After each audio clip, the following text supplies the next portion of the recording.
Okay, in this video we are going to do the positioning spacer.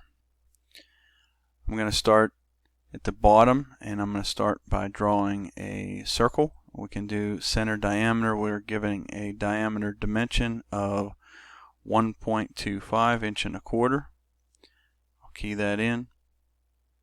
Then I'm given a radius that says typical up in the upper left. TYP stands for typical. That radius is 1.25, so what that means is all the radiuses in the drawing share that same number, so 1.25 for the radius. Alright, the next thing that I'm going to do is I'm going to draw a large circle to be able to locate the other circle center points. We want to get that laid out. So I'm going to go circle center radius. Everything's referenced from this bottom center point. So the radius is going to be a 6-inch radius. So now what we have to do is we have to find the center point somewhere here and another center point somewhere over here.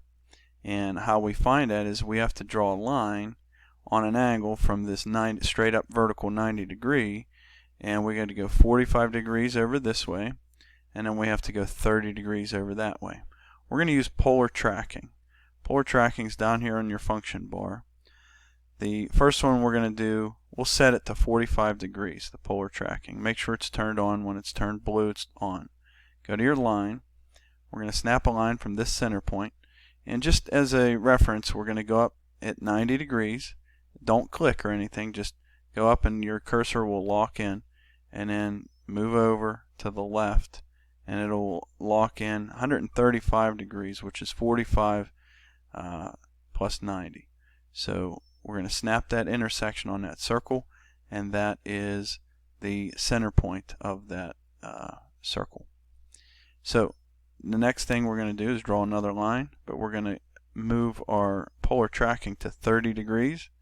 So now we can draw this line from 90 degrees, vertical, and we're going to go down and subtract 30 degrees off of that, which would give us 60 degrees. We're going to snap at that point, and those are our center points. So now what we could do is we could go to copy.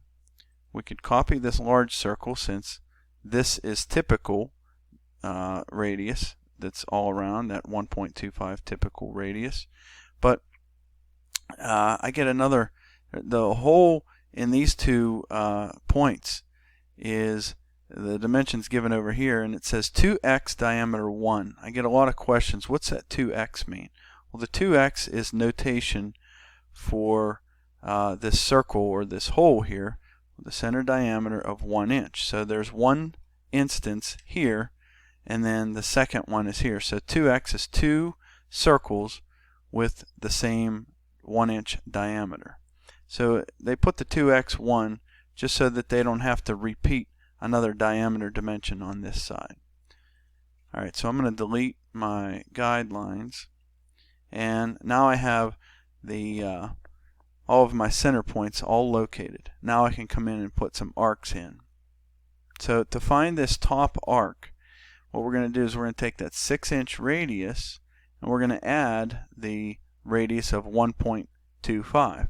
So we're going to get a radius of 7.25. So circle center radius, and we're going to type in 7.25, and that gets our radius up here. Now we have another radius down here that's given to us. It's a radius of 2.5, and we see that it's going to be tangent between these two circles. So we're going to go circle, tangent, tangent, radius, because that's all that we're given. Tangent, tangent, key in the radius of 2.5, and there we go.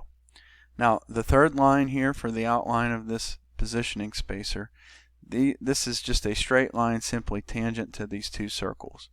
So we're going to go to line, and I got my object snap toolbar, and I'm going to use the snap to tangent snap, snap to tangent snap, and there we go. That's our outline of the positioning spacer. So I'm going to go ahead and trim this all up, and I'm going to leave those circles there. So let me trim this out, trim that out, and that's good for right now. Okay, now the next thing that I'm going to do is I'm going to offset. If you notice over here, we have 0.75 typical dimension. That means it's 0.75 there, 0.75 over here, and 0.75 right here. So what we're going to do is we're going to go to offset, and we're going to type in 0.75, and we're going to offset that, offset that, offset that, all 0.75. So now we're going to go ahead and clean up some more. So go to trim, select everything. Now in here, what we got to do is we got to be careful what we're going to trim. So I'm going to trim this, trim here, trim here, trim here. So we're all good there.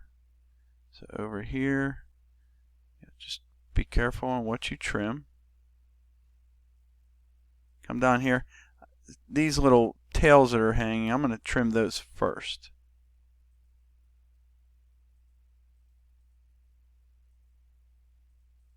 Okay, so I cleaned it up. Now I want you to notice on the drawing there is some notation. It says rounds and fillets are 0.5 radius. So what we want to do is we want to go to the fillet tool, and we want to choose our radius to be 0.5. And then we're going to come in here and select these lines. I'm going to hit spacebar, repeat last command, spacebar, spacebar, spacebar. There we go.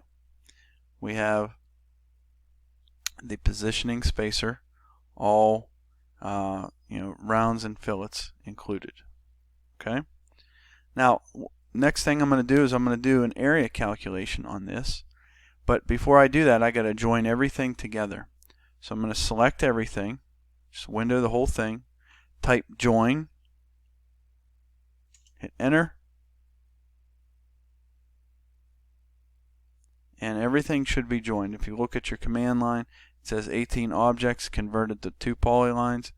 So I got 1 polyline and I got a second polyline.